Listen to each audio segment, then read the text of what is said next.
والصلاة والسلام على أكرم الأنبياء والمرسلين حبيب إله العالمين العبد المرتضى والنبي المجتبى والرسول المصطفى سيدنا ونبينا وشفيع ذنوبنا وطبيب نفوسنا ومولانا أبي القاسم محمد.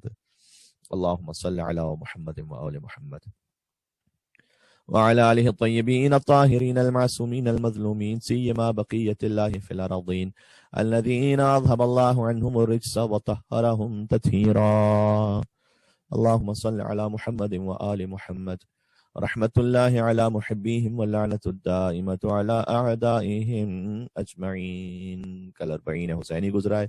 آپ سے گزارش ہے کہ ابا عبداللہ حسین علیہ السلام کی خدمت میں سب مل کر توسل پیش کیجیے گا. بسم اللہ الرحمن الرحیم. یا ابا عبداللہ یا حسین ابن علی ایہا الشہید ابن رسول اللہ یا حجت اللہ علی خلقہ یا سیدنا و مولانا انا توجہنا واستشفعنا وتوسلنا بك إلى الله وقدمناك بين يدي حاجاتنا يا وجيها عند الله اشفع لنا عند الله يا وجيها عند الله اشفع لنا عند الله. صلوات بر محمد وآل محمد. اللهم صل على محمد وآل محمد وعجل فرجهم. أما بعد فقد قال الله الحكيم في كتابه المجيد بسم الله الرحمن الرحيم. وإذ قلنا لك إن ربك أحاط بالناس وما جعلنا الرؤيا التي أريناك إلا فتنة للناس والشجرة الملعونة في القرآن ونخوفهم فما يزيدهم إلا طغيانا كبيرا. صلوات بر محمد وآل محمد. اللهم صل على محمد وآل محمد وعجل فرجهم. سورہ مبارکہ اسراء کی اس آیت کی ہم نے تلاوت کی ہے کہ جس میں شجرہ ملعونہ کا ذکر ہے قرآن میں. دو مستقل سلسلہ مجالس آپ کی خدمت میں ہے آج اور کل، اور ہم انشاءاللہ شجرہ ملعونہ اور شجرہ مبارکہ پہ بات کرنا چاہتے ہیں آپ سے. قرآن کریم ہی کی دونوں اصطلاحات ہیں. شجرہ ملعونہ کا ذکر بھی سورہ اسراء میں ہے اور شجرہ مبارکہ کا ذکر بھی قرآن میں ہے، سورہ مبارکہ نور میں ہے. اسی طریقے سے شجرہ طیبہ بھی قرآن میں ہے، شجرہ خبیثہ بھی قرآن میں ہے. تو یہ کسی پر کوئی ٹونٹ کرنے کے لیے، طنز کرنے کے لیے نہیں، بلکہ قرآنی حقیقت ہے کہ جس کا بیان ضروری ہے. کون سا شجرہ ملعونہ ہے، کون سا شجرہ مبارکہ ہے، کون سا شجرہ طیبہ ہے، کون سا شجرہ خبیثہ ہے. ارشاد اقدس الہی ہے وَإِذْ قُلْنَا لَكَ إِنَّ رَبَّكَ أَحَاطَ بِالنَّاسِ سورہ اسراء میں، کہ جب آپ حبیب اس بات کو یاد کیجئے کہ آپ کے رب نے ہر انسان کا احاطہ کیا ہوا ہے، یعنی کوئی ایک انسان بھی ایسا نہیں ہے کہ جو اللہ تعالیٰ کی قدرت سے باہر ہو. در حقیقت ہوا یہ تھا کہ حضور نے خواب دیکھا تھا کہ ان کے ممبر پہ بندر ناچ رہے ہیں، اور ظاہر ہے کہ اتنی شدید زحمتیں حضور نے اٹھائی ہیں. طٰہٰ مَا أَنزَلْنَا عَلَيْكَ الْقُرْآنَ لِتَشْقَىٰ، اے حبیب ہم نے آپ پر قرآن اس لیے نازل نہیں کیا کہ آپ مشقت اٹھائیں. تو حضور بہت شدید مشقت اٹھاتے تھے، بہت صبح سے لے کر شب تک مستقل تبلیغ میں مصروف رہتے تھے. اب کوئی پتھر پھینکتا تھا، کوئی کانٹے بچھاتا تھا، کوئی گستاخی کرتا تھا، کوئی آواز کستا تھا، اور حضور شدید مشقت کے بعد چاہتے یہ تھے کس طریقے سے کہ ان تک ہدایت پہنچے. ورنہ آپ جانتے الہی عہدوں میں تو یہ بات ہے نہیں کہ کوئی حضور کو جتنے زیادہ ماننے والے بن جائیں گے تو اتنا ان کا مقام بڑھ جائے. نہیں، کوئی بھی ماننے والا نہ ہو تب بھی محمد مصطفیٰ ہیں صلی اللہ علیہ وسلم. علی کو کوئی بھی نہ ماننے والا ہو تب بھی علی خلیفہ بلا فصل ہیں اور علی ولی اللہ ہیں. لہٰذا الہی عہدوں میں تو یہ بات ہوتی نہیں کہ جتنے ووٹ ملیں گے اتنے زیادہ آپ کی پاپولیرٹی بڑھے گی. تو یہاں معاملہ حضور کے اپنے معاملات کے لیے نہیں تھا، یہ تھا امت کی اصلاح کے لیے کہ دیکھو تمہاری نجات اس میں ہے کہ تم اللہ سبحانہ وتعالیٰ کو واحد مانو، مجھے اس کا نبی مانو اور علی کو ولی مانو. تو حضور بہت مشقت اور زحمت اٹھاتے تھے. فرمایا قرآن میں کہ قم اللیل الا قلیلا، پھر راتوں کو عبادت بھی اتنی زیادہ کرتے تھے کہ مستقل پوری رات جاگ کر عبادت کرتے تھے. اور بعض روایات میں ہے کہ چونکہ بہرحال نماز شب ہم پر مستحب تاکیدی اور حضور پر واجب تھی، تو حضور نماز شب بھی اس خاص انداز سے پڑھتے تھے کہ مثلا وہ 2 رکعت نماز شب کو پڑھتے تھے، پھر آرام فرماتے تھے، پھر اٹھتے تھے، پھر 2 رکعت پڑھتے تھے، پھر آرام فرماتے تھے. یعنی اس نماز میں بھی وہ اتنی سختی کے ساتھ اسے بجا لاتے تھے کہ بار بار اپنی نیند کو قربان کرنا محبت پروردگار کی خاطر، بار بار نیند کو قربان کرنا. ہم سے تو فقط فجر کی 2 رکعت کے لیے اپنی نیند قربان نہیں ہو پاتی.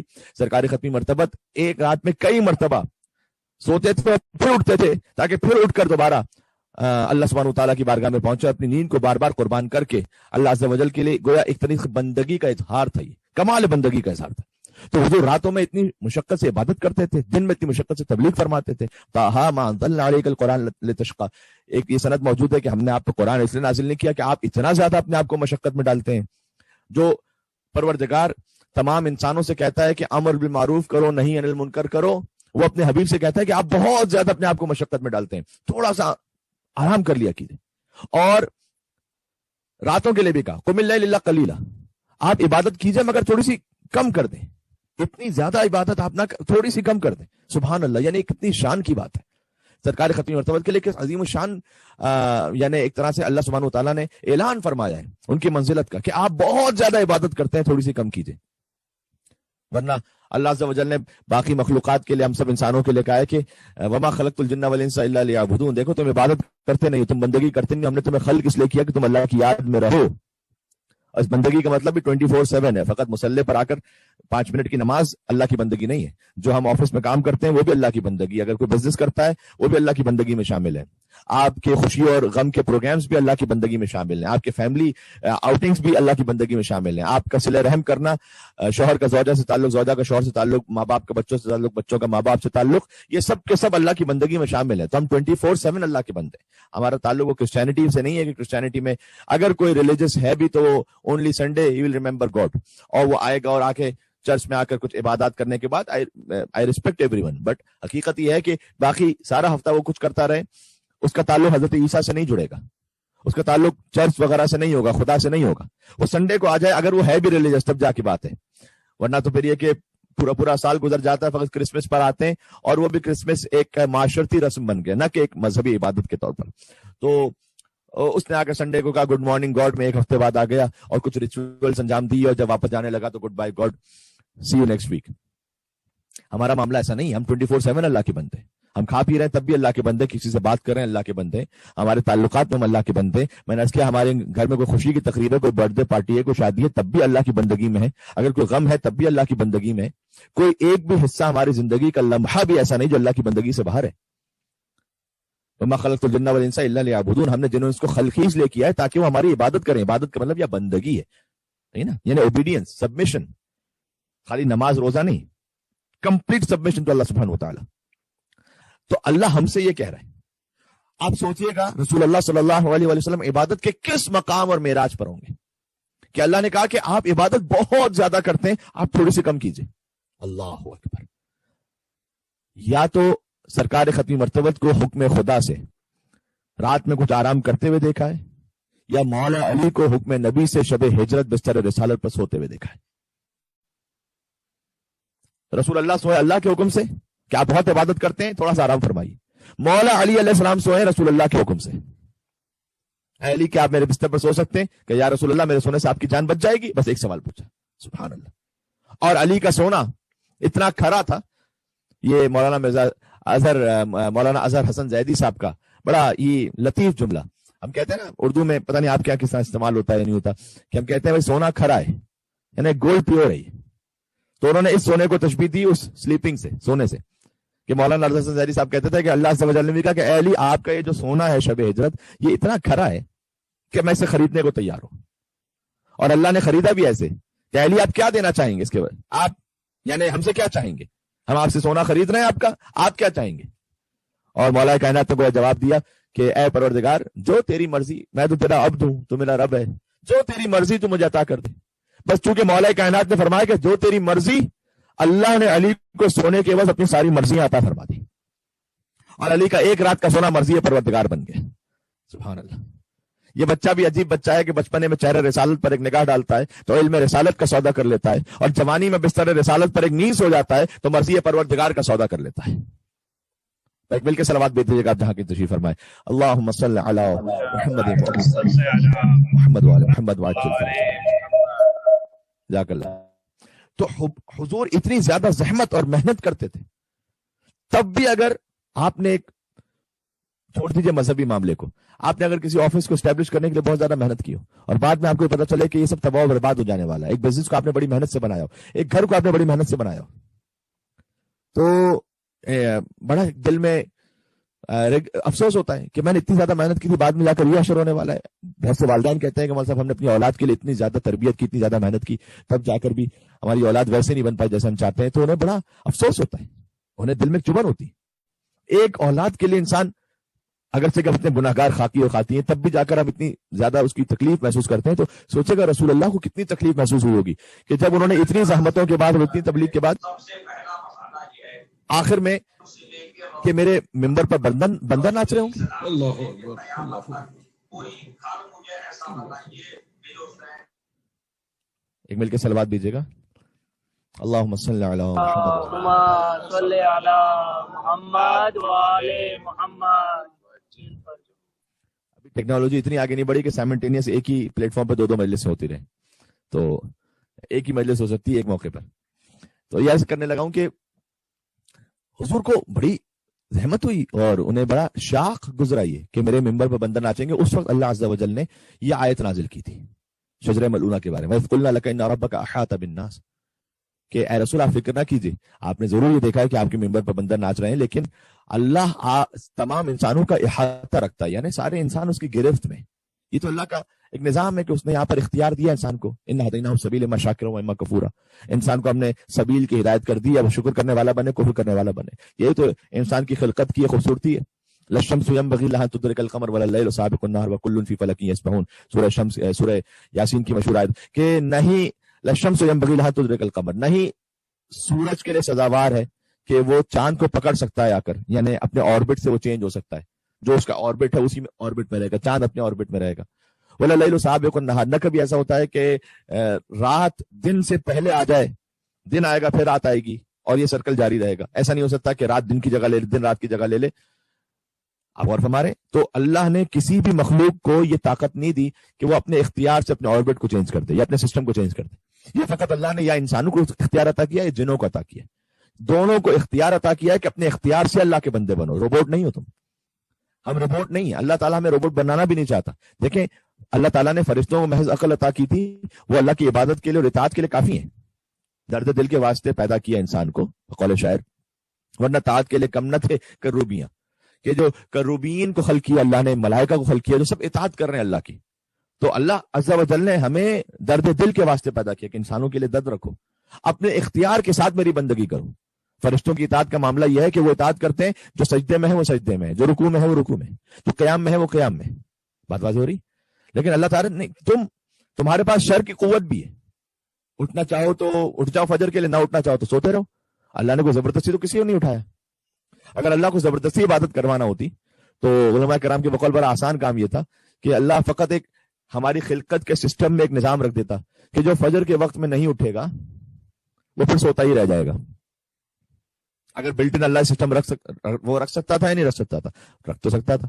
تو اگر وہ رکھ دیتا ہے سسٹم کہ جو فجر کے وقت میں نہیں اٹھے گا اور نماز فجر نہیں پڑھے گا وہ پھر سوتا ہی رہے گا، وہ کبھی بھی نہیں اٹھ پائے گا، تو مجھے بتلائیے کہ فجر کی نماز قضا ہوتی کسی کی؟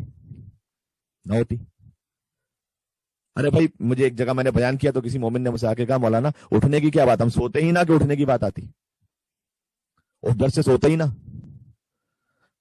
تو غور کیجیے گا اللہ نے یہ نہیں چاہا کہ زبردستی وہ اٹھائے. زبردستی اٹھانا ہوتا قرآن میں اللہ نے بیان کیا کہ ہم چاہتے تو سب کو مسلمان بنا دیتے. ہم اللہ عز و جل کی بندگی کریں اپنے اختیار سے، اپنی چوائس سے. ورنہ اللہ نے راستے کی ہدایت کر دی، کوئی فرعون بننا چاہے بن جائے، کوئی نمرود بننا چاہے بن جائے، کوئی ابو جہل، ابو لہب، شمر، یزید، حاکم شام، یہ سب تو ہے سب رب کے کنٹرول میں. اگر کوئی شمر بھی بنتا ہے تو رب کے کنٹرول سے باہر نہیں نکلا. یہ اللہ نے دار امتحان رکھا ہوا ہے. تو سب سے پہلے تو چونکہ وہ بندروں کو دیکھا تھا، منکیز کو، یعنی رسول اللہ نے اپنے ممبر پر، تو وہ ہی was kind of disappointed, یوں کہہ سکتے ہیں کہ وہ کہ میں اتنی محنت کے بعد بھی آگے جا کے کیا یہ نتیجہ نکلنے والا ہے. اور یہ اشارہ تھا اس بات کی طرف کہ بنی امیہ حکومت پر آ جائیں گے، رسول اللہ کے ممبر پر بنی امیہ آ جائیں گے. اور یزید تو باقاعدہ بندروں کو لے کے بیٹھا کرتا تھا ممبر پر، نعوذ باللہ من ذالک، لعنت ہو اس پر. تو سب سے پہلے تو اللہ عز و جل نے کہا وَإِذْ قُلْنَا لَكَ إِنَّ رَبَّكَ أَحَاطَ بِالنَّاسِ. دیکھو یاد رکھو آپ کے رب کا جو احاطہ اور گرفت ہے نا وہ سب انسانوں پر ہے، کوئی انسان اس سے بچ نہیں سکتا. وَمَا جَعَلْنَا رُؤْيَا الَّتِي أَرَيْنَاكَ إِلَّا فِتْنَةً لِلنَّاسِ. اور حبیب یہ جو آپ نے خواب دیکھا ہے نا، یہ غور کیجئے گا، یہ خواب آپ کے لیے کوئی آزمائش نہیں ہے، یہ تو انسانوں کے لیے آزمائش ہے کہ جب وہ بنی امیہ کو ممبر پر دیکھیں تو اتار دیں. وہ یہ انسانوں کے لیے ایک آزمائش بننے والی ہے کہ وہ خلافت علی اور آل علی کے حوالے کرتے ہیں یا یزید اور اس کے باپ دادا کو دیتے ہیں. اور پھر آگے فرمایا وَالشَّجَرَةَ الْمَلْعُونَةَ فِي الْقُرْآنِ. اور ایک ایسا شجرہ ہے کہ جس میں اللہ نے قرآن میں لعنت بھیجی، شجرہ ملعونہ ہے، اللہ نے جس میں قرآن میں لعنت بھیجی. سبحان اللہ. اب اگر اس شجرہ ملعونہ پر ہم لعنت بھیجیں تو بگڑنے کی کیا بات ہے؟ ہم تو سنت قرآنی پر عمل کر رہے ہیں، ہم نے تو سنت پروردگار پر عمل کر رہے ہیں. جب قرآن میں اللہ نے لعنت بھیجی تو کیا رسول اللہ نے نہیں بھیجی ہوگی؟ ہم تو سنت رسول پر عمل کر رہے ہیں بنی امیہ پہ لعنت بھیج کر. آپ کو بگڑنے کی کیا بات ہے؟ جو اپنے آپ کو برادر اہل سنت، وہ جو سنی کہتے ہیں، سنی یعنی سنت رسول پر عمل کرنے والا. سنت رسول یہ ہے کہ جو ان کے ممبر پر بندر لے کے بیٹھ جاؤ پہ لعنت کرو. لہذا وَنُخَوِّفُهُمْ فَمَا يَزِيدُهُمْ إِلَّا طُغْيَانًا كَبِيرًا. ہم انہیں ڈراتے ہیں عذاب سے، اللہ عز و جل نے کہا ہم انہیں ڈرا رہے ہیں عذاب سے، لیکن ان کی سرکشی بڑھتی جائے گی. کچھ لوگ وہ ہوتے ہیں کہ انہیں عذاب سے آپ جتنا بھی ڈرائیے لیکن وہ سرکشی بڑھتی چلی جاتی ان کی. تو بنی امیہ کے ساتھ پھر ایسا ہی ہوا. اور 83 ایئرس کی یا تقریباً کم و بیش کچھ حکومت تھی بنی امیہ کی. اور کیجیے گا جب رسول اللہ نے خواب دیکھا تو اللہ عز و جل نے اس کی کمپنسیشن میں حضور کو شب قدر عطا فرمائی. یہ شاید ہوتا ہے کہ کچھ مومنین کے لیے نئی بات ہو. شب قدر لیلۃ القدر خیر من الف شہر، ایک رات 1000 مہینوں سے بہتر ہے. 1000 مہینے کتنے بنتے ہیں؟ Around 83 years. رسول اللہ کی دل جوئی کے لیے اللہ نے کہا کہ بنی امیہ کی حکومت رہے گی 80 سال تک تقریباً. تو آپ فکر نہ کیجیے، ہم اس کے کمپنسیشن میں آپ کی امت کو ہر سال، وہ تو حکومت 80 سالوں کی ختم ہو جائے گی، لیکن ہم آپ کی امت کو ہر سال ایک رات ایسی عطا کریں گے کہ جو ایک رات 83 ایئر سے بہتر ہے. اگر اس میں وہ عبادت کر لیں گے تو گویا یہ شب قدر اس فاسق حکومت کا کمپنسیشن تھا جو اللہ سبحانہ وتعالی عطا فرمایا. اور شب قدر کا تعلق ہی امام زمانہ اور امام حجت اجل اللہ تعالی فرجہ شریف سے. اللہم صلی علی محمد. ایک اور مل کے بلندر صلوات بھیج دیجیے گا محمد اور آل محمد پر. اللہم صلی علی محمد و آل ماشاء اللہ. بات انشاءاللہ میری پہنچ رہی ہے آپ تک. تو شب قدر اسی شجرہ ملعونہ کے مقابل پہ کمپنسیشن تھا جو رسول اللہ کو عطا کیا گیا. تو شجرہ ملعونہ یہ ہے. اچھا شجرہ مبارکہ کون سا ہے؟ شجرہ مبارکہ اللہ نور السماوات والارض مثل نورہ کمشکاۃ فیہا مصباح المصباح فی زجاجۃ الزجاجۃ کانہا کوکب درئی یوقد من شجرۃ مبارکۃ زیتونۃ لا شرقیۃ ولا غربیہ یکاد زیتها یضیء ولو لم تمسسه نار نور علی نور یہدی اللہ لنورہ من یشاء. یہ اس آیت پر تو میں پورا اشرا پڑھ چکا ہوں آپ ہی کی خدمت میں. آپ وہاں ماشاءاللہ سڈنی میں باقاعدہ فرش ادا پر آ کر اس پورے اشرے کو سن رہے تھے اجتماعی طور پر، لہٰذا میں اس کی تفصیل میں نہیں جاؤں گا. میں تو آیت کو خالی ریکال کروا رہا ہوں آپ کا. سورہ نور آیت نمبر 35 آپ کے ذہن میں ہونی چاہیے کہ ہم نے اس آیت پر پورا اشرا پڑھا تھا. اور ہم نے کہا تھا کہ حدیث امام جعفر صادق علیہ السلام کی روشنی میں بھی اور خود حدیث سرکار ختمی مرتبہ احمد مصطفیٰ محمد مصطفیٰ صلی اللہ علیہ وآلہ وسلم. اللہم صلی علی محمد و آل محمد. خود آپ جانتے ہیں اس بات کو کہ فرمایا گیا کہ وہ جو طاق ہے المشکات نا مثل نور ہی کا مشکاتن، یہ جو مشکات ہے طاق یعنی چراغ رکھنے کی جگہ، وہ پلیس جو دیوار میں چراغ رکھنے کی جگہ ہوتی ہے، اس طاق سے مراد فاطمہ سلام اللہ علیہ. بی بی کو چراغ نہیں کا، چراغ رکھنے کی جگہ کا، اس لیے کہ وہاں پر چراغ امامت رکھا جاتا ہے. سبحان اللہ. یہ حدیث قصہ کا وہی ترجمہ ہے کہ ام فاطمہ و ابوہا و بعلہا و بنوہا، کہ تعارف پنجتن اس طرح سے کہ یہ فاطمہ ہے اور یہ فاطمہ کے بابا ہے اور یہ فاطمہ کے شوہر ہے اور یہ فاطمہ کے بچے ہیں. سلام اللہ علیہم اجمعین. اللہم صلی علی محمد و آل محمد. بات واضح ہو رہی. اور پھر فرمایا کہ وہ جو طاق ہے وہ سید کونین ہے، اس پہ جو چراغ المصباح حسن مصباح یعنی جو چراغ ہے وہ امام حسن مجتبی علیہ السلام ہے، اور وہ چراغ بھی ایک قندیل میں ہے، ایک فانوس میں، سینڈیلیئر جسے کہہ سکتے ہیں، وہ امام حسین ابن علی ہے۔ سبحان اللہ۔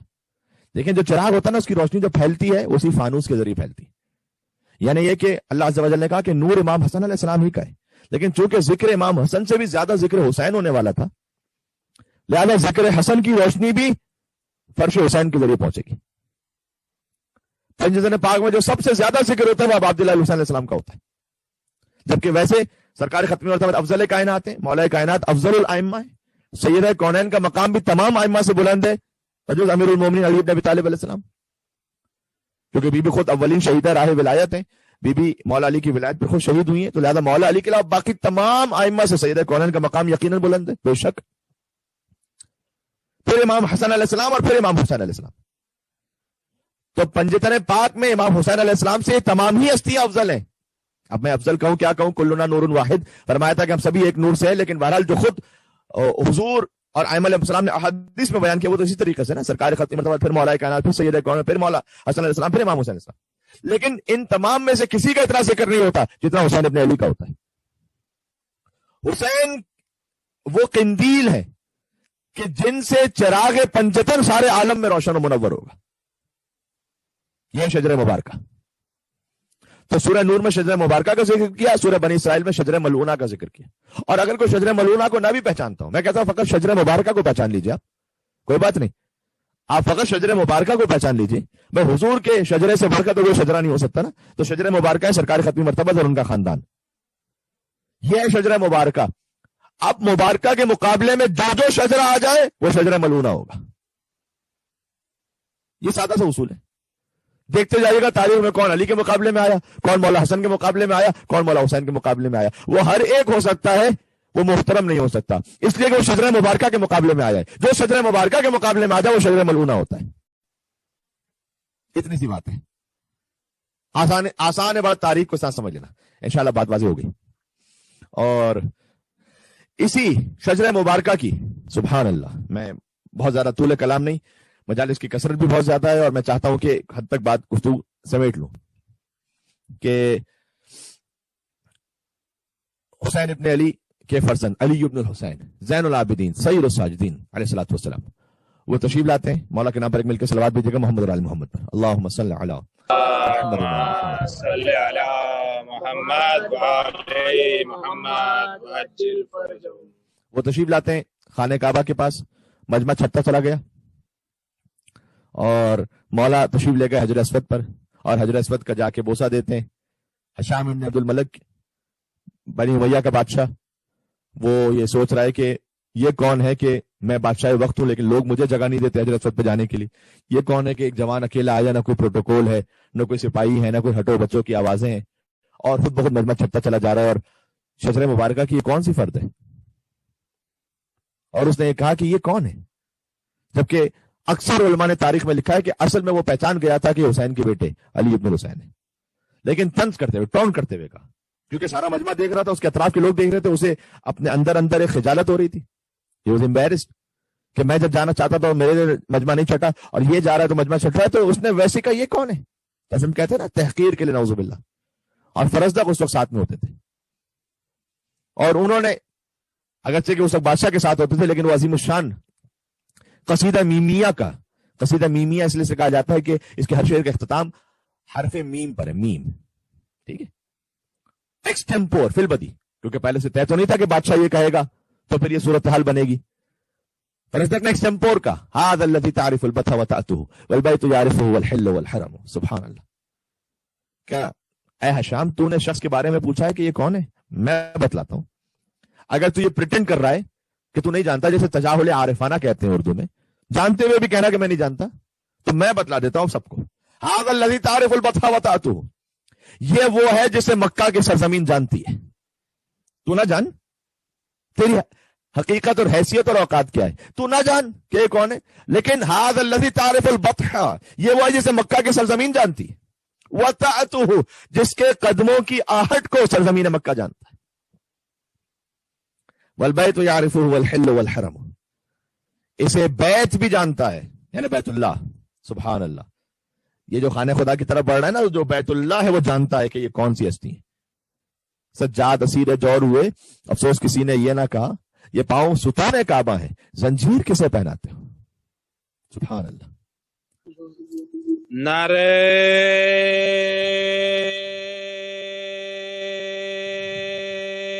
حیدری. جزاک اللہ. آپ کے نعرہ حیدری بھیجنے سے مجھے بڑی تسلی ہوئی کہ میری بات پہنچ رہی ہے، اور انشاءاللہ ویسے بھی کہہ رہے ہوں گے نعرہ حیدری مجھ تک. آواز وہ چونکہ ظاہر ہے کہ آپ کا جو سسٹم اس کے مطابق اب پہنچی ہے. ایک اور دفعہ کہتے ہیں چلیں وہ پرانے نعرہ حیدری بہت سے آنے چاہیے تھے، ان کی قضا ایک اور دفعہ کرا دیں.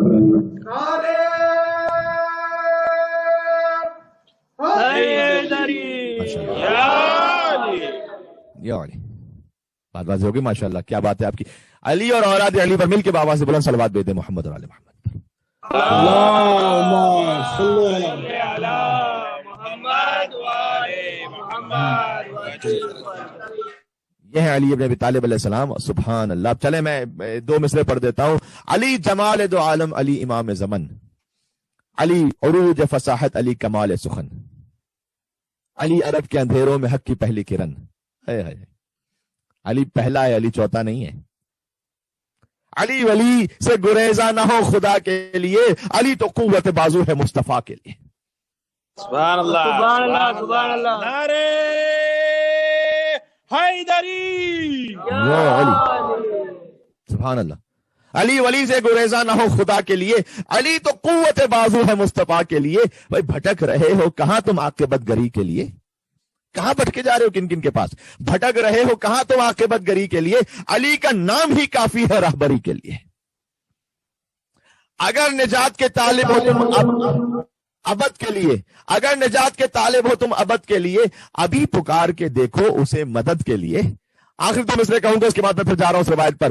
اگر نجات کے طالب ہو تم ابد کے لیے، جو مومنین ہیں جو حاجات کرتے ہیں مریضوں کی شفا یابی کے لیے، وہ سب رزق کے لیے، قضاء حاجات کے لیے میں جملوں کو کہہ رہا ہوں. اگر نجات کے طالب ہو تم ابد کے لیے، ابھی پکار کے دیکھو اسے مدد کے لیے. سخی وہی ہے جو سائل کو رد نہ کرے، سخی وہی ہے جو سائل کو رد نہ کرے. ارے علی علی ہی نہیں اگر مدد نہ کرے. سبحان اللہ سبحان اللہ. محمد حیدری. ایک مل کے حیدری صلوات بھیج دے محمد اور آل محمد پر. صلی علی محمد وآل محمد. عزیزوں آج ہی ابھی یہ دوران تقریر ہی یہ مزاج ایک مائنڈ بن گیا کہ کل کی جو گفتگو آپ کے ساتھ وہ انشاءاللہ میں مفاخرہ سناؤں گا آپ کو. یعنی مولا علی علیہ السلام اور مولا حسین علیہ السلام کا آپس میں مکالمہ. وہ مکالمہ کے فضیلت میں کون افضل تھا؟ اللہ اکبر. اب جہاں ایک طرف مولا علی مرتضیٰ ہوں اور ایک طرف حسین سید الشہداء ہوں، تو آپس میں تعارف کیسے کروایا ہوگا دونوں نے؟ اور درمیان میں سرکار ختم مرتبت موجود تھے. یہ کتاب الفضائل میں آج سے کئی صدیوں پرانی کتاب ہے، وہاں سے پڑھوں گا انشاءاللہ آپ کی خدمت میں. آپ روحانی طور پر لطف بھی محسوس کریں گے اس کا، اور اس میں سبق بھی ہے بہت کچھ سیکھنے کے لیے. انہی علی کے یہ تیسرے فرزند حسن اور حسین کے بعد علی زین العابدین، جن کا خود کا نام علی ہے. جیسے یہ کہنا درست ہے کہ اولنا محمد، اوسطنا محمد، آخرنا محمد و کلنا محمد، ویسے یہ کہنا بھی بجا ہے کہ اولنا علی، اوسطنا علی، آخرنا علی و کلنا علی. سب کے سب علی ہیں. جب وہ تشریف لا رہے ہیں خانہ خدا کے پاس، یہ کہتا ہے کہ شام کی یہ کون ہے؟ مجھے تو سمجھ میں نہیں آیا کہ میں جانتا نہیں اسے کون ہے یہ. اور پھر فرزدق نے کہا اللہ تعریف البتہ تو نہیں جانتا، لیکن اس کے قدموں کی آہٹ کو مکہ جانتا ہے. والبیت یعرف والحل والحرم، اسے بیت اللہ جانتا ہے. حل حل کہتے ہیں حرم سے باہر کا حصہ، حرم کہتے ہیں حرم سے اندر کا حصہ. اسے حرم سے باہر، حرم کے اندر ایک ایک چپا چپا جانتا ہے اس کے قدموں کو. ھذا ابن خیر عباد اللہ کلہم، ھذا التقی النقی الطاہر العلم، اذا رات ہو قریش قال قائلها الى مکارم ھذا ينتهي الكرم. سبحان اللہ. یکاد یمسکہ عرفان راحت رکن الحتیم اذا ما جاء یستلم، ھذا ابن فاطمہ ان كنت جاہلا بجدہ انبیاء اللہ قد ختم. کبھی اور بھی سناؤں گا آگے، بس آج اتنا کافی ہے. سبحان اللہ. فرزدق نے کہا کہ، اور مولا نے بعد میں انعام بھجوایا فرزدق کو، یہ مولا کے ذاکر کی خدمت کرنا حسب توفیق و استطاعت، اور بہت اچھا خاصا انعام تھا جو مولا نے بھجوایا. اور فرزدق نے کہا کہ مولا میں نے اس خاطر نہیں پڑھا تھا کہ میں آپ سے کچھ انعام یا کچھ رقم لے سکوں. مولا نے کہا نا ہم جانتے ہیں کہ تم نے خلوص کے ساتھ پڑھا تھا، لیکن یہ ہماری جانب سے اسے قبول کرو. تو سنت مولا سید سجاد علیہ السلام بن گئی کہ آپ یا کوئی بھی جہاں کے دنیا میں مومنین سن رہے ہیں، ذاکر کا کام ہے خلوص سے پڑھنا، اور سامع کا کام ہے کہ جتنا اس میں استطاعت ہے مولا کے نام سے خدمت کرنا. یہ مولا سید سجاد علیہ السلام کا حکم ہے اور مولا علی ابن موسیٰ رضی علیہ السلام کا حکم ہے. تو مولا نے باقاعدہ انعام بھجوایا. سبحان اللہ، کیا شان ہے فرزدق کی. آگے کہتے ہیں حاضر ابن خیر عباد اللہ کلہم. اگر اے ہشام ابن عبد الملک تم نہیں جانتا نا اس ہستی کو، تو میں تجھے بتاتا ہوں کہ یہ بندگان خدا میں بہترین کا بیٹا ہے. اس سے زیادہ افضل، اس کے جد سے زیادہ افضل کو بندگان خدا میں ہے نہیں. حاضر تقی النقی طاہر العلم، یہ تقی بھی ہے، نقی بھی ہے، طاہر پاک کو پاکیزہ یطہرکم تطہیرا کا وارث بھی ہے. العلم یہ پرچم ہے، اسلام کا پرچم، اسلام کا علم ان کا خاندان ہے. اذا رات ہو قریش قال قائلها، اور اگر قریش جو کہ خود اپنی کرم نوازی میں مشہور تھے، کہ اگر جب قریش بھی دیکھتے ہیں نا اس شخص کو تو کہتے ہیں الی مکارم ھذا ينتهي الکرم، کہ کوئی کتنا بھی بڑا کریم ہو اس پر آ کر کرم ختم ہو جاتا ہے. یہ ایسا کریم ابن کریم ہے کہ اس سے بڑا کوئی کریم نہیں ہے کائنات میں. آئے آئے میرے مولا زین العابدین سید الساجدین علی ابن حسین علیہ السلام، سبحان اللہ. چونکہ اب 40 گزر چکا ہے اور یہ واقعہ بھی اس کے بعد کا، یعنی یہ ظاہر ہے کہ مولا دوبارہ مدینہ تشریف لا چکے تھے. تو پوسٹ 40 یہ مجلس ہو رہی ہے، تو میں نے سوچا کہ یہ کم سے کم کچھ اشعار آپ کو سناؤں. یکاد یمسک عرفان راحت رکن الحتیم اذا ما جاء یستلم. سبحان اللہ سبحان اللہ. کہ اے شخص، اے شام تو نہیں جانتا اسے، میں بتاتا ہوں کون ہے یہ. جب یہ حجر اسود کی طرف آگے بڑھتا ہے نا بوسہ لینے کے لیے، تو اس سے پہلے کہ یہ حجر اسود کا بوسہ لے، حجر اسود اس کے ہاتھوں کا بوسہ لیتا ہے. سبحان اللہ. ہاذا ابن فاطمہ ان کنت جاہلا، اور اگر اب بھی تو جاہل ہے ہشام ابن عبد الملک، تو میں بتاتا ہوں ہاذا ابن فاطمہ، اس کی سب سے بڑی فضیلت ہی ہے کہ یہ فاطمہ کا بیٹا ہے. بجد انبیاء اللہ قد ختموا، اور انہی کے جد ہیں کہ جن پر اللہ نے نبوتوں کو ختم کر دیا. سبحان اللہ. اس سے پہلے کہ یہ حجر اسود کا بوسہ لے، حجر اسود آگے بڑھ کر اس کے ہاتھوں کا بوسہ لیتا ہے. یہ وہی جملہ ہے کہ جو ابو الفضل عباس علیہ السلام نے کعبے کی چھت پر خطبہ دیتے ہوئے ارشاد فرمایا تھا کہ مکہ والوں، اگر تم نہیں جانتے کہ حسین کون ہے تو میں بتلاتا ہوں. الحمدللہ الذی شرف ھذا بقدوم ابیہ من کان بالامس بیتا اصبح قبلۃ. ابو الفضل عباس علی کا شعر کعبے کی چھت پر بلند ہو کر خطبہ ارشاد فرما رہا تھا. تعجب ہوتا ہے نا ویسے کوئی کعبے کی چھت پر بلند ہو جائے، سوچنے میں عجیب بات لگتی ہے، لیکن یہ اہل بیت نے سمجھایا ہے کہ دیکھو جو تمہارا قبلہ ہے وہ ہمارا منبر ہے، وہ ہمارا ممبر ہے. ہم اور آپ اگر کہیں گفتگو کرتے ہیں، ہمارا ممبر یہ وہ بھی ممبر رسول کیونکہ اس سے ایک منسوب ہے، تو لہٰذا اس کا بھی احترام ہوتا ہے، ممبر کو جا کے چومتے ہیں. اس وقت میں جس کرسی بیٹھا ہوں ابھی عام کرسی نہیں رہی، اب یہ جو کہ اس پہ ذکر اہل بیت اطہار یہاں سے ہو رہا ہے، لہٰذا ایک ممبر کا درجہ مل گیا، اسے شبیہ ہے ممبر. لیکن اہل بیت کا ممبر خانہ کعبہ ہے. سبحان اللہ. اہل بیت کا ممبر عرش ہے جہاں وہ خطبہ ارشاد فرماتے ہیں. اس وقت غازی ابو الفضل عباس علیہ السلام نے ارشاد فرمایا تھا کہ حمد اس پروردگار کی جس نے کعبے کو شرف بخشا ہے. علی کا شرف تو یہ بعد میں، کعبے کا شرف پہلے ہے کہ حسین کے بابا کے قدم کعبے میں آئے. من کان بالامس بیتا اصبح قبلۃ، کل تک جو فقط ایک گھر تھا وہ علی کی آمد کے صدقے میں کعبے میں تبدیل ہو گیا. سبحان اللہ. اور پھر کہا وہ جو فرزدق نے جملے کہے، فرزدق نے گویا ابو الفضل عباس علیہ السلام نے تو اصلی جملے کہے کہ اے مکہ والوں، اگر حسین کی شان سمجھنا چاہتے ہو تو یاد رکھو کہ یہ اللہ سبحانہ و تعالیٰ کی جو خاص مشیتیں ہیں کہ جس میں اللہ نے امتحان لیا ہے بندوں کا، وہ تقاضے ہیں، لہذا یہ سسٹم اس طرح سے جاری ہے. ورنہ حسین آگے بڑھے کعبے کے پاس تو اس سے قبل کہ حسین آگے بڑھے، کعبہ اپنی جگہ چھوڑ دے گا اور کعبہ آگے بڑھ کر حسین کا استقبال کرے گا. فرزدق نے کہا کہ علی ابن الحسین حجر اسود کو چومے، اس سے پہلے حجر اسود ان کے ہاتھوں کا بوسہ لے گا. ابو الفضل عباس علیہ السلام نے کہا کہ کعبہ جگہ ہی چھوڑ دے گا حسین کے لیے، کعبہ آگے چل کر حسین کا استقبال کرے گا بلا شک بلا شک. اس لیے کہ حدیث میں آیا ہے کہ حضور نے فرمایا، شیعہ سنی متفق علیہ حدیث ہے، آپ اگر مجھے میڈیا پر آپ نے شاید دیکھا ہو تو وہاں پر میں نے کئی اہل سنت علماء سے بھی اس حدیث کو سنا ہے اور ہمارے یہاں بھی اس طرح سے موجود ہے کہ حضور نے کعبے کو مخاطب کرتے ہوئے کہا تھا کہ اے کعبہ تیری حرمت تیری عزت بہت زیادہ ہے، لیکن یاد رکھ ایک مومن کی حرمت اور عزت اللہ نے تجھ سے زیادہ رکھی ہے۔ سبحان اللہ۔ وہ جو ہم ایک مومن کی عزت کو ویسے ہی پامال کر دیتے ہیں، کبھی واٹس ایپ گروپس میں میسیجز کر کے، کبھی کسی غیبت کر کے، تہمت، تو یعنی الغیبت اشد من الزنا، حدیث میں آیا کہ غیبت نعوذ باللہ من ذالک، کہ غیبت جو ہے وہ زنا سے بھی زیادہ بدتر گناہ ہے۔ ہائے ہائے، خدا نہ خواستہ خدا نہ خواستہ خدا نہ خواستہ، نعوذ باللہ من ذالک، نعوذ باللہ۔ میں فقط سمجھانے کے لیے ایک مثال دے رہا ہوں، کوئی میں مثال بھی کہہ سکتا ہوں، لیکن یہ بات تاکہ اس کی ہم حساسیت کی سینسٹیوٹی کو سمجھ سکیں کہ اگر کوئی نعوذ باللہ من ذالک آپ کسی کو دیکھ لیں زنا کرتے ہوئے، نعوذ باللہ، آپ کیا سوچیں گے اس کے بارے میں؟ لیکن اگر وہ ہمارے سامنے غیبت کر رہا ہوگا تو اس کے لیے برا سوچتے ہیں؟ ہم تو خود 2 جملے لقمے دے دیتے ہیں، جی اور کچھ، اور کوئی نئی تازی، وہ 10 منٹ کے لیے شروع ہو جاتا ہے کیونکہ ہمیں غیبت سننے میں مزہ آ رہا ہوتا ہے۔ ابھی جیسے غیبت کرنا حرام ہے ویسے غیبت سننا بھی حرام ہے۔ حدیث میں آیا کہ غیبت کرنے والا سننے والا دونوں جرم میں شریک ہے۔ بات واضح ہو رہی؟ تو عرض کر رہا ہوں کہ اس کا مطلب ہے کہ اللہ عز و جل نے ایک مومن کی جو حرمت ہے وہ کعبے سے زیادہ رکھی، تو جب مومن کی حرمت کعبے سے زیادہ ہے، اس لیے خدا ستار العیوب ہے، آپ بھی لوگوں کے عیوب چھپانے والے بن جائیں، عیوب آگے نہ پہنچائیں، ٹھیک ہے؟ یہ بالخصوص خاندانی میٹرز میں بھی ہوتا ہے۔ ساس جو ہے وہ بہو کے اگر کوئی عیب ہے تو وہ اپنے پورے ڈھنڈورا پیٹ رہی ہیں، بہو جو ہے وہ اپنے ساس کے بارے میں ہر ایک کو اپنے دوستوں کو لگی ہوئی ہیں فون پر، میری ساس یہ تو میری ساس وہ، شوہر بیوی کے بارے میں بیوی شوہر کے بارے میں، ایسا نہ کریں۔ عیوب کسی کے ہر ایک کے عیب ہوتے ہیں، چھپائیے اسے۔ حدیث میں آیا کہ جو دنیا میں کسی کا ایک مومن کا عیب چھپائے گا، اللہ قیامت میں 70 عیوب اس کے چھپائے گا۔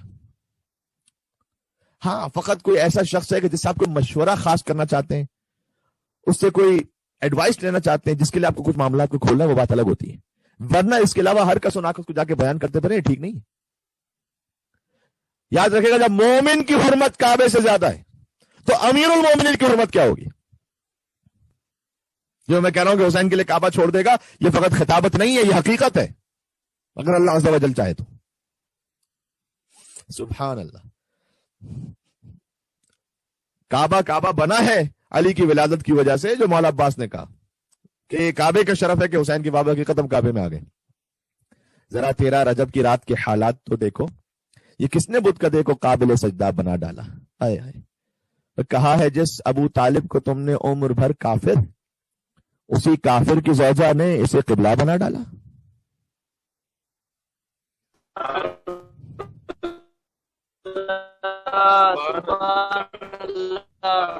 سبحان اللہ۔ نعرہ حیدری یا علی برحمت جناب سیدہ برادر سلوات، اللہم صلی علی محمد۔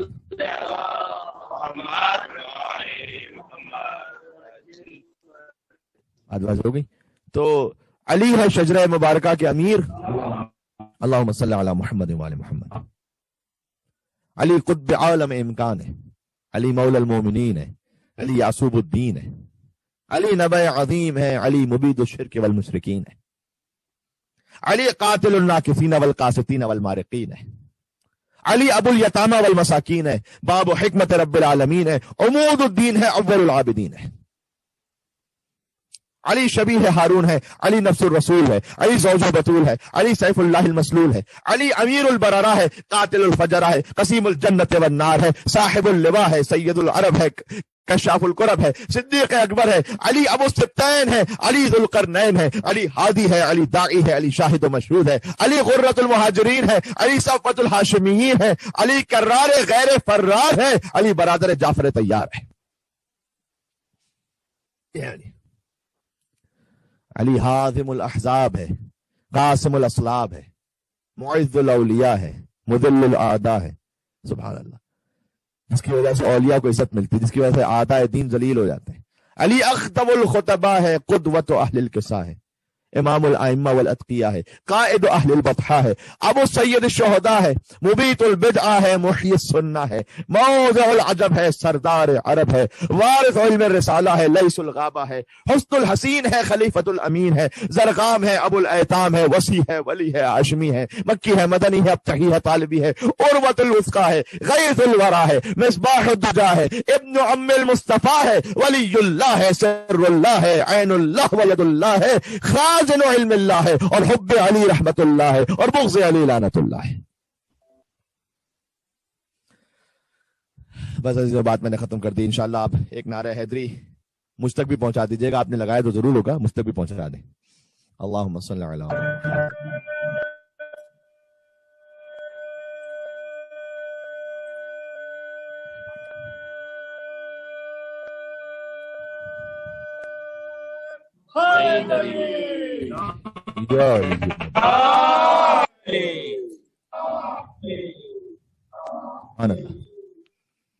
آج کی گفتگو کا خلاصہ کیا ہوا؟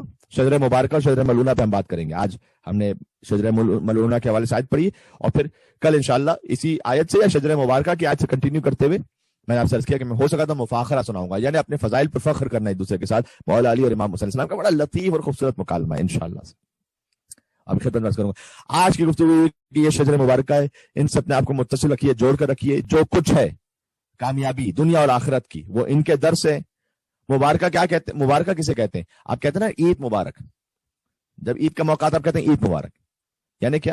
یعنی یہ خوشی آپ کی دائمی رہے۔ مبارک کا مطلب ہوتا ہے دائمی۔ ہم کہتے ہیں شجرہ مبارکہ، یعنی یہ وہ شجرہ ہے جو دنیا اور آخرت میں جیسے اللہ نے عزت عطا کی ہے ہمیشہ کے لیے۔ اصلھا ثابت و فرعھا فی السماء، سورہ ابراہیم میں کہا یہ وہ شجرہ ہے کہ جس کی جڑیں زمین میں محکم ہے، شاخیں آسمانوں تک پہنچی ہوئی ہیں، یہ وہ شجرہ ہے۔ اور ساتھ میں یہ بات بھی آئی جو بڑی اہم بات ہے کہ امیر المومنین کی عزت اور آبرو کا صدقہ آپ ایک مومن کی بھی عزت اور آبرو باقی رکھیں۔ مومن کی عزت کا کعبے سے زیادہ ہے، سبحان اللہ، اور اتنی زیادہ ہے کہ فرمایا گیا کہ الغیبۃ اشد من الزنا، غیبت کبھی کبھار زنا سے بھی زیادہ بدتر گناہ ہے۔ اللہ اکبر، اللہ محفوظ رکھے تو ہم اچھی تربیت کر پائیں انشاءاللہ اپنے نفوس کی اور اپنے بچوں کی۔ اور یہ بات آپ کی خدمت میں عرض ہوئی، فجر کی نماز کے والے سے آج عرض ہوا کہ رسول اللہ سے اللہ نے کہا کہ آپ بہت زیادہ زحمت مشقت اٹھاتے ہیں، آپ تھوڑی سی کم مشقت اٹھائیے۔ تو اس رسول کا، اس مولا علی کا ماننے والا ایسا کیسے ہو سکتا ہے جو فجر کی 2 رکعت نماز بھی نہ پڑھ سکے؟ تو فجر کی نماز کی انشاءاللہ پابندی کیجیے، مجھے یقین ہے کہ آپ کر رہے ہوں گے جہاں تک میری آواز آ رہی ہے اس کیمرے کے توسط سے۔ اور انشاءاللہ اگر ہو سکے نماز شب کو بھی انجام دیجیے۔ آیت اللہ سیستانی کے فتوے کے مطابق تو اور آسان ہو گیا، آپ مغرب عشاء کی نماز پڑھیں اور مغرب عشاء کی نماز کے بعد فوراً ہی آپ نماز شب پڑھ سکتے ہیں۔ یہ فتویٰ آیت اللہ سیستانی کا کہ آپ فوراً نماز شب، آپ کے لیے ضروری نہیں، فقہ حنفی کے مطابق یہ ہے کہ پہلے ایک نیند سوئیں پھر اٹھیں اور آدھی رات کو پڑھیں، نہ آیت اللہ سیستانی کے فتوے کے مطابق آپ مغرب عشاء کے فوراً بعد بھی نماز شب پڑھ سکتے ہیں بغیر سوئے ہوئے، یعنی نماز شب پڑھ کے پھر سو جائیں۔ تو اگر آپ یہ ایک مختصر سی ٹپ ہو گئی اب کہ فجر تو پڑھنی ہے، وہ تو واجب ہے، لیکن ساتھ میں مختصر چاہے نماز شب پڑھنا چاہیں، کتنی مختصر؟ 3 رکعت پڑھ لیں، 3 نہ ہو سکے تو 1 ہی پڑھ لیں کم از کم۔ سارے وہ واجبات جو سارے مستحبات ہیں تفصیل کے ساتھ، اسے اگر آپ نہ بھی کر سکیں، مثلا آپ کہیں گے صاحب وہ 1 رکعت بھی تو آدھے گھنٹے کی ہے، جو اس میں 40 مومنین کے نام لیجئے، 70 مرتبہ استغفر اللہ ربی واتوب الیہ کہیے، ھذا مقام العائذ بک من النار کہیے، یہ سب العفو 300 مرتبہ کہیے۔ آپ کہتے جائیں تو کیا ہی بات، نور علی نور، لیکن نہ کہہ سکیں تو فقط سادہ 1 رکعت نماز پڑھ لیں، الحمد سورہ، رکوع 2 سجدے، رکوع سے پہلے قنوت، جو عام قنوت آپ پڑھتے ہیں، تشہد سلام، فبہا، یہ نماز بھی پڑھ لیجیے۔ کتنی دیر لگے گی؟ 1 منٹ بھی نہیں لگے گی شاید، کم سے کم کہیں سے شروع تو ہوگا۔ میں آپ سے ریکویسٹ کر رہا ہوں کہ آپ عادت بنا لیں کہ مغرب عشاء کے بعد 3 رکعت ویسے تو کم از کم پڑھنی ہے انشاءاللہ سے۔ نماز شفع پڑھیں 2 رکعت جو نماز ہوتی ہے بغیر قنوت کے، الحمدللہ قل هو اللہ احد، قنوت کے بغیر، دوسری رکعت میں قنوت نہیں ہے، وہ نماز پڑھ لیں۔ غلطی سے آپ نے اگر پڑھ بھی لیا پہلے سے بتلا دوں، کیونکہ عام طور پر لوگوں کی عادت ہوتی ہے دوسری رکعت میں قنوت کے لیے ہاتھ اٹھا لیتا ہے، غلطی سے ہو گیا کوئی بات نہیں، اس سے آپ کی نماز شب پہ فرق نہیں پڑے گا۔ وہ نماز شب آپ نے مکمل کی، اس کے بعد 1 رکعت نماز وتر پڑھیں، اور نماز وتر میں یہ مختصر ترین طریقہ تھا، الحمد، اس کے بعد مثلا قل اللہ احد، قنوت، رکوع، 2 سجدے، تشہد سلام، 1 رکعت کر کے نماز وتر بھی ختم۔ کتنی دیر لگے گی عزیز اس میں؟ کیا ہم اللہ سبحانہ و تعالیٰ کی عبادت کے لیے 3 منٹ نہیں نکال سکتے؟ جس میں عبادت کا فائدہ ہمیں پہنچتا ہے، نماز شب کی جو روحانیت ہے، آپ کا حافظہ مضبوط ہوتا ہے، آپ کا رزق بڑھتا ہے، بچوں میں وہ نورانیت آتی ہے۔ کوشش کریں کہ روٹین بنا لیں کہ مغرب اور عشاء کے بعد یہ کر لیں، کیونکہ آیت اللہ سیستانی صاحب نے فتوے میں اجازت دی ہوئی، تو یہ ساری ٹپس آج آ گئی انشاءاللہ سے، کل یہیں سے بات شروع کریں گے۔ عزیزوں علم ہو گیا، اللہ اکبر اللہ اکبر۔ حسین کو شہید ہوئے 40 دن گزر گئے، علی اکبر کے کلیج میں برچھی لگے 40 دن گزر گئے، عباس کے شانے کٹے 40 دن ہو گئے، قاسم کا لاشا پامال ہوئے 40 دن ہو گئے۔ عزیزوں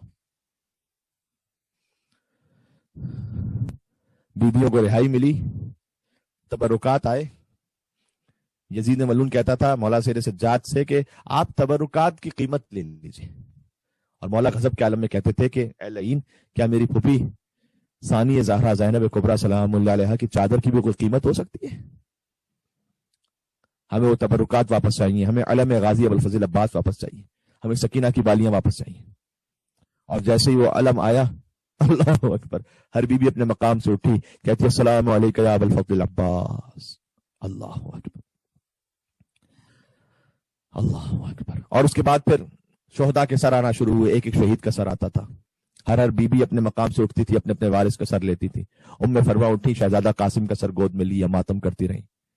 عباس کا سر آیا، عباس کی خواہر بیوی کلثوم سلام اللہ علیہا اٹھی، عباس کا سر گود میں لیا، روتی جاتی تھی، یہاں تک کہ سب سے چھوٹا سا سر آیا۔ عزیزوں اولاد والے ہو آپ بھی، خدا آپ کی اولادوں کو سلامت رکھے، کوئی غم عطا نہ فرمائے سوا غم امام حسین کے، خدا آپ کی حاجات کو پورا فرمائے۔ کتنا سخت ہوتا ہے عزیزوں، اولاد کا 6 مہینے کے بچے کا سر آ رہا ہے ایک ماں کی گود میں، اور ماں نے تڑپ کے کہا کہ اے میرے لال علی اصغر، تیرا جسم تو کربلا میں رہ گیا، تیرا سر تن سے جدا ہو گیا، فذبح الطفل من الاذن الى الاذن، بچہ ایک کان سے دوسرے کان تک ذبح ہو گیا تھا۔ اللہ اکبر، کتنا عرصہ ہو گیا ماں نے تیرے چہرے کو نہیں دیکھا۔ اللہ جانے 6 ماہ کے سر کو کیسے صاف کیا ہوگا، ماں نے اپنے ہاتھوں سے اسے پیار کیا ہوگا، بالوں کو ٹھیک کیا ہوگا۔ اور پھر ایک منزل وہ آئی کہ ایک ایسا سر آیا کہ ہر بیوی اپنے مقام سے کھڑی ہو گئی، کہتی تھی السلام علیکم یا ابا عبداللہ۔ حسین کا سر آ گیا، بی بی زینب آگے بڑھی، سر کو گود میں لیا، ماتم کرنے لگی، اور اللہ جانے کیا کیا بین نہ کیے ہوں گے۔ دیکھو عزیزوں بہت سخت ہے، شہزادی زینب سلام اللہ علیہا خواہر حسین، حسین نے اور بی بی زینب سلام اللہ علیہا میں سمجھ لیجئے کہ بس 2 برس کا فرق ہے نا، 2 برس کا، یعنی حسین کی شہادت ہے 57 برس میں، تو بی بی زینب سلام اللہ علیہا اس وقت 55 برس کی تھی، 55 ایئرس۔ تو 55 برس میں وہ پہلا موقع تھا کہ جب بھائی اور بہن جدا ہوئے تھے، ورنہ کبھی بھی یہ بھائی اور بہن جدا نہیں ہوئے تھے عزیزوں، یہ پہلا موقع تھا کہ جب بھائی اور بہن جدا ہوئے تھے۔ اور بیوی کے لیے کتنا سخت اور شاق ہوگا۔ تو اس کے بعد جب حسین کا کٹا سر بیوی کی گود میں آیا، حسین نے اس سر کو، بی بی زینب سلام اللہ علیہا نے اس سر کو گود میں لیا، اور بیوی پیار کرنے لگی اور کہتی جاتی تھی کیا میں عرض کروں، بہنوں نے باری باری لیا گود میں وہ سر، زینب نے ہونٹ رکھ دیے بھائی کے ہونٹ پر، دریا بہا کے اشکوں کے بولی وہ نوحہ گر، بھیا پھری ہے آپ کی امشیر در بدر، جس روز سے جدا ہوئی میں دم سے آپ کے، نیزوں سے پوچھتے زخمی ہے دل غم سے آپ کے۔ 2 سر ایسے تھے کہ جن پر کوئی رونے والا نہیں تھا، شام کی عورتیں کہتی تھی لگتا ہے ان کی ماں مر گئی ہے۔ بی بی زینب نے کہا میں ان کی دکھیاری ماں ہوں، اپنے بھائی کا ماتم کروں یا اپنے بچوں کا ماتم کروں؟ اور وہاں سے قافلہ چلا، قافلہ جا رہا ہے وطن کے لیے۔ 2 راستے ایسے گزرے کہ جہاں پر ایک مدینہ کی طرف جاتا تھا، کربلا کی طرف جاتا تھا۔ مولا سجاد علیہ السلام نے کہا پھوپھی اماں کہاں چلنا چاہیں گی، کربلا جانا چاہیں گی یا مدینہ چلنا چاہیں گی؟ کہا بیٹا سجاد، بہن نے بھائی کی قبر نہیں دیکھی، اس کے بغیر بہن مدینہ نہیں جا سکے گی، مجھے بھائی کی قبر پر لے کر چلو۔ جب چھٹ کے قید شام سے سجاد گھر چلے، رستے میں کربلا نے صدا دی کدھر چلے، دشتے بلا میں چھوڑ کے لاشیں پیدر چلے، عابد نہ چاہتے تھے کہ جائیں مگر چلے، پہ ہم دعا دی طاقت ضبط وغا نہیں، صغرا ضرور پوچھے گی بابا کہاں نہیں۔ سجاد علیہ السلام کربلا پہنچے، جابر بن عبداللہ انصاری پہلے سے پہنچے ہوئے تھے۔ حسین کی صدا آئی قبر جابر، قبر حسین سے صدا آئی کہ اے جابر، آپ نے مجھے سلام پیش کر دیا لیکن اب آپ دور ہو جائیے اس لیے کہ میری بہن آ رہی ہے۔ میری زیارت پر. اللہ اکبر. اے مولا آپ جابر ابن عبداللہ انصاری جیسے پاکیزہ ترین صحابی سے بھی جنہوں نے بی بی فاطمہ سے کلام کیا ان کے لیے بھی کہتے تھے کہ آپ دور ہو جائیے میری خار آ رہی ہے.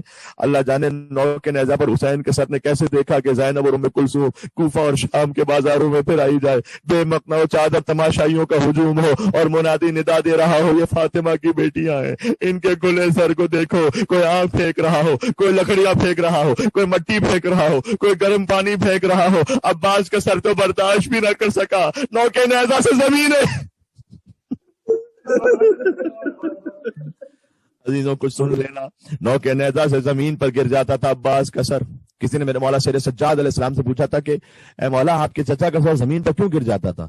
مولا نے کہا تھا کہ جس نے کبھی اپنی بہنوں کو گھر میں بھی بے چادر نہ دیکھا وہ کوفہ کے بازاروں میں شام کے درباروں میں اپنی بہن کا کھلا سر کیسے دیکھتا. جب یہ سر بار بار نوکے نیزہ سے گر جاتا تھا نا تو شمر نے خولی سے کہا تھا کہ ہمیں دیر ہو رہی ہے, ہمیں جلدی پہنچنا, یہ سر بار بار گرتا ہے, ایسا کر اسے اپنے گھوڑے کی گردن میں باندھ لے. اللہ اکبر. عباس کا سر گھوڑے کی گردن سے بندھا ہوا تھا. خولی کا گھوڑا جب دوڑتا تھا جیسے گردن جھکاتا تھا. عباس کا سر کبھی کوفہ کی زمین سے ٹکرایا, کبھی شام کی زمین سے ٹکرایا, عباس کا سر لہو لہو ہو گیا. بی بی زینب پہنچی اور جب قبر امام حسین پر پہنچی تو یقیناً بین کیے اور جا کر کہا کہ بھیا بہن آ تو گئی ہے لیکن تیری امانت شام کے زندان میں چھوڑ کر آئی ہے. مولانا مرزا اطہر صاحب کہا کرتے تھے کہ بی بی زینب نے قبر حسین پر یقیناً بین کیے ہوں گے لیکن وہ امام تھے نا, تو بہرحال کوئی جو بزرگ ہوتا ہے اس سے بہت کھل کر آپ دل کی بات کبھی نہیں کہہ پاتے. دل کی بات کہتے ہیں جو آپ کے برابر کا ہوتا ہے. زینب نے حسین کی قبر پر نوحہ ضرور پڑھا ہوگا لیکن اصل درد دل سنایا ہوگا جب وہ عباس کی لہد پہ پہنچی ہوں گی. کیا ہوگا عباس تو چلا گیا. زینب پتھر کھاتی رہی, عباس سکینہ تماچے کھاتی رہی. عباس یہ مجمع عام نہ ہو تو شانوں سے ردا کو ہٹا کر بتائیں. تازیانوں کے نشان, ہاتھوں پہ رسیوں کے نشان. ایک زائر تھا غازی ابوالفضل عباس علیہ السلام کی زیارت پر اربعین پہ پہنچا تھا اور مولا سے کہتا تھا کہ مولا آپ نے مجھے عزت طاقت سب کچھ دولت عطا کی ہے لیکن میں چاہتا ہوں ایک نعمت آپ کی جانب سے ایسی مل جائے کہ آپ کے در کے سوا کہیں اور سے نصیب نہیں ہو سکتی ہو. بس وہ دعا مانگ رہا تھا, ہاتھ اٹھا کر حرم کا خادم آیا. خادم نے آ کر کہا کہ چلنا چاہو گے ہمارے ساتھ اصل قبر عباس پر؟ کہتے میرا وجود کانپ گیا. میں نے کہا اللہ اکبر مولا میں نے آپ سے مانگا تھا, آپ واقعاً کتنے کریم ابن کریم ہے, آپ نے فوراً سے عطا فرما دیا. بس خادم کے ساتھ قبر عباس پہ پہنچا, میرے ساتھ کچھ اور ساتھی بھی تھے, وہ آ گئے سب سید, لیکن کہتے ہیں میرے سامنے قبر عباس تھی, ہمارا وجود کانپ رہا تھا. ہم کہہ رہے تھے یا کاشف الکرب عن وجہ الحسین اکشف کربی بحق اخیک الحسین, اے حسین کے چہرے سے غموں کو دور کرنے والے میرے مولا آپ کو آپ کے بھائی حسین کا واسطہ ہے, ہمارے غموں کو بھی دور کر دیں. بس دعا کہتے جائیے گا, آمین کہتے جائیے گا. دعا کی قبولیت کا موقع ہے, آنکھوں میں آنسو ہے, صدائے ابوالفضل عباس کے نام سے بلند ہے. خدا آپ کو کسی غم میں نہ رلائے سوائے غم امام حسین کے. خدا آپ کی حاجات کو پورا فرمائے. میں کہتا ہوں غازی کے بچوں کے صدقے میں خدا آپ کے بچوں کو سلامت رکھے. غازی کے بچے کربلا میں بھی شہید ہوئے, ایک بچہ مدینہ میں منتظر تھا میرا بابا آئے گا. اگر کل ہو سکے گا تو میں مصائب پڑھتا ہوں کہ جب قافلہ مدینہ پہنچا تھا تو غازی کا بچہ آ کر کہتا تھا اے بشیر یہ بتا سب آ گئے کیا میرا بابا آ گیا؟ بشیر کہتا جو شاعر تھا اعلان کر رہا تھا, کہتا مجھ سے کہا نہیں گیا تیرا بابا شانے کٹا کر سو گیا. بس میں نے اسے اتنا کہا واپس چلا جا, سر پر خاک ڈال کر آ, تیرا بابا واپس نہیں.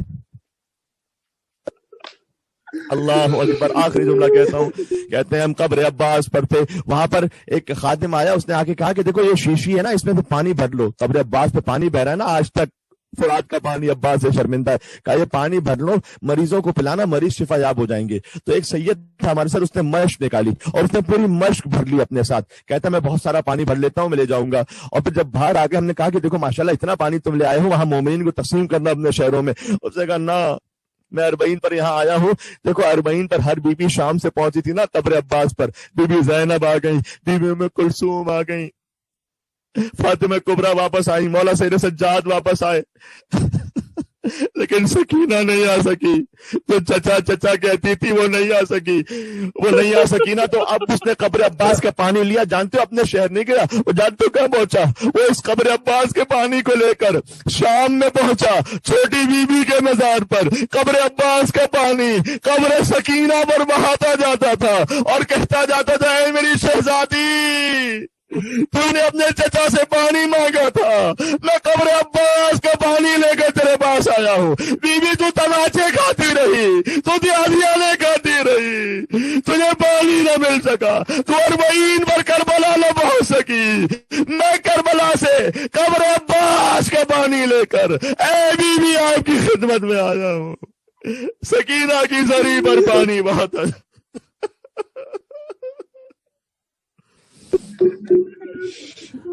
وَسَيَعْلَمُ الَّذِينَ ظَلَمُوا عَلَى مُحَمَّدٍ أَيَّ مُنْقَلَبٍ يَنْقَلِبُونَ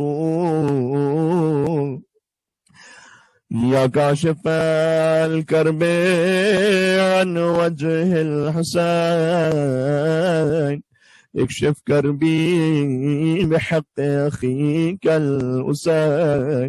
اے حسین کے چہرے سے غموں کو دور کرنے والے میرے مولا، آپ کو آپ کے بھائی حسین کا واسطہ ہے، میرے غموں کو بھی دور کر دیں. جو 133 مرتبہ یہ تسبیح پڑھنے کی تاکید ہے، 133 ٹائم، کیونکہ مولا عباس کے نام کا ابجد 133 ہے. 2 مرتبہ اور میرے ساتھ ہم 3 مرتبہ کل مل کے پڑھ لیں. یا کاشف الکرب عن وجه الحسین اکشف کربی بحق اخیک الحسین. یا کاشف الکرب عن وجه الحسین اکشف کربی بحق اخیک الحسین. یا حسین یا حسین یا